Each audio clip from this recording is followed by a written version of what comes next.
ցանկանան պատասխանի, բայց դուք խոսեցիք Տիկին Դոնոյան, Նիկոլ Փաշինյանի եւ թեմագիծների ամենօրյա գրաֆիկով, տարբեր հեռախոսներով հնչող վիրավորանքների մասին, օրինակ, այսպիսի մի գաղափար է մտածել ուժեղ Հայաստանը, որ պետք է սկսեն փաթեթով խոսողներին, փաթեթով դատի տալ, շահել եւ այդ գումարներ ուղղել հոգեկան առողջության կենտրոնի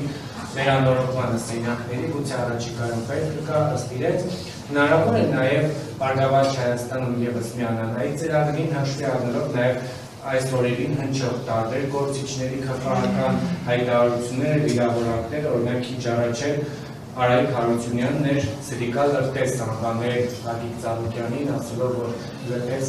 կդեղանան եւ այսպես ասենք եւ այլն, եւ նաեւ Աննա Վարդապետյանի վարկագծին, ես ցանկանայի դուք գնահատական տալ ձեր կարծիքով գլխավոր դատախազի պաշտոն զբաղեցնողը ինչու այդպես է չկարևորեց այդ կառույցին, իրավական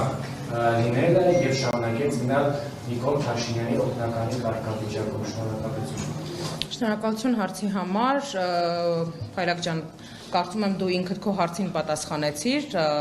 անդրադառնալով գլխավոր դատախազի պահվածքի, բնականաբար ես եւս կանդրադառնամ։ Ինչ վերաբերվում է ուժեղ Հայաստանի մեր գործընկերների նախաձեռնությանը, բնականաբար յուրաքանչյուր քաղաքական ուժ ինքն է որոշում, թե որ ճանապարհով այսպես փորձի դիմակայել այս անհավասարակշիռ գործընթացին, որը կոնկրետ իշխանությունների դեպքում մղոններով հեռու է քարոզարշավ կոչվելուց։ Իշխանությունը եւ իշխանության ներկայացուցիչները զբաղված են ամեն ինչով, բացի քարոզարշավից, երգելով, պարելով, ուտելով, պիկապների վրա թռչկոտելով, այսպես տարբեր տեսարաններ բեմադրելով եւ իրականություն դարձնելով, մի մարդու հետ մի քանի անգամ գրկախառնվելով, համբուրվելով, լուսանկարահանվելով, այսպես Հայաստանի Հանրապետությունը փոքր այսպես բրոշի վերածելով եւ այդ բրոշը նվերներ տալով ու դրանից այսպես նորից եմ ասում շոուներ սարքելով Նիկոլ Փաշինյանը եւ նրա քաղաքական ուժը ախր եթե անդրադառնալու լինեմ բովանդակային չեմ կարողանում պարզապես անդրադառնամ, որովհետև ինչու, որովհետև բովանդակային խոսքով կարող ես պատասխանել բովանդակային խոսքին, կառուցողական խոսքին։ Եթե այստեղ ուղղակի անհավասարակշիռ պահվածք է, նույն Արայիկ Հարությունյանին եք մատնանշում, որը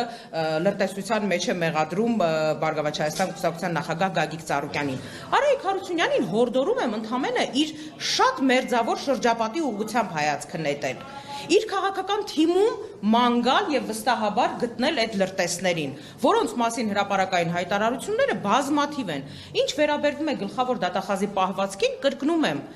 մեզ համար բացարձակ անընդունելի է, որ մեր իրավապահ համակարգը, դատախազությունը, ոստիկանությունը եւ մնացած բոլոր ենթակառուցվածքները պարզապես վերածվել են խամաճիկների թատրոնի։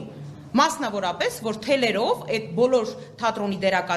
դերակատարներին ղեկավարում է եւ նրանց գործունեությունը կարգավորում է Նիկոլ Փաշինյանը։ Ես իհարկե հասկանում եմ, որ Նիկոլ Փաշինյանը իրեն նաեւ միգուցե Ֆեմիդայի գործառույթներն է վերապահում, արդարադատության այսպես երաշխավորի գործառույթները վերապահում, բայց այդ դեպքում ինչու համար են այդ բոլոր հաստիկները։ Նիկոլ Փաշինյանը ինքը իրեն կարգել է գլխավոր դատախազ, ԱԱԾ-ի տնօրեն, ներքին գործերի նախարար, ոստիկանապետ եւ մնացած ըստ երևույթին տարբեր հարթությունների այլ պաշտոնյաների գործառույթները ինքը իրեն վերապահել է եւ շարունակում է պաշտոնավորել այդ գործառույթների շրջանակներում։ Այսքանը մեզ համար ընտրովի արդարադատությունը, ղեկավարվող արդարադատությունը, ուղղորդվող արդարադատությունը բացարձակ անընդունելի են, բայց ցավոք ունենք այն, ինչ որ ունենք այս պահին Հայաստանի Հանրապետությունում։